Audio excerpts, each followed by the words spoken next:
বেতুকান্দিতে বেশ কিছু নিষেধাজ্ঞা। বাঁধের আশপাশে 5 জনের বেশি নয়। কাছাড়ের জেলা ম্যাজিস্ট্রেট রুহন কুমার ঝা ভারতীয় ফৌজদারি কার্যবিধির 144 ধারা অধীনে বেশ কিছু নিষেধাজ্ঞা জানিয়ে বলেছেন, ভারতীয় আবহাওয়া বিভাগ আইএমডির দ্বারা জারি করা আবহাওয়া পূর্বাভাস কাছাড় জেলা ভারী থেকে অতি ভারী বৃষ্টিপাত এবং দুর্যোগপূর্ণ আবহাওয়া পূর্বাভাস দেওয়া হয়েছে।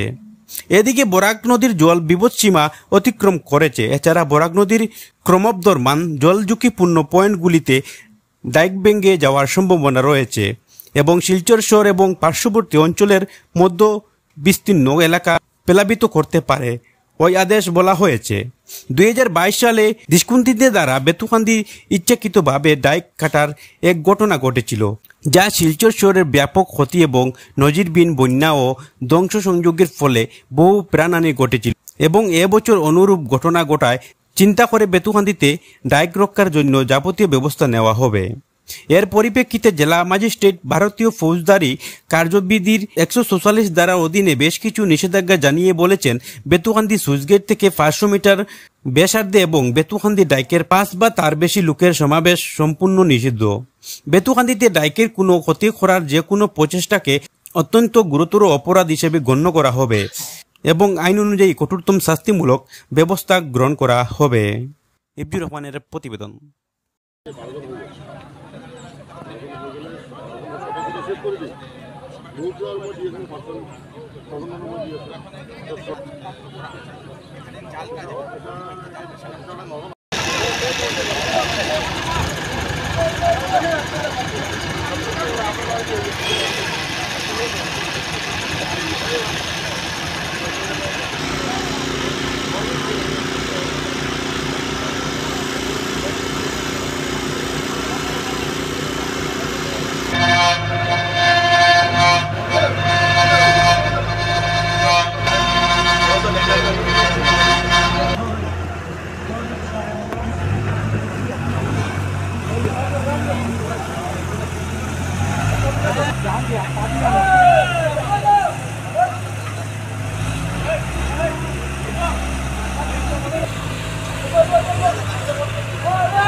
आई दे भाई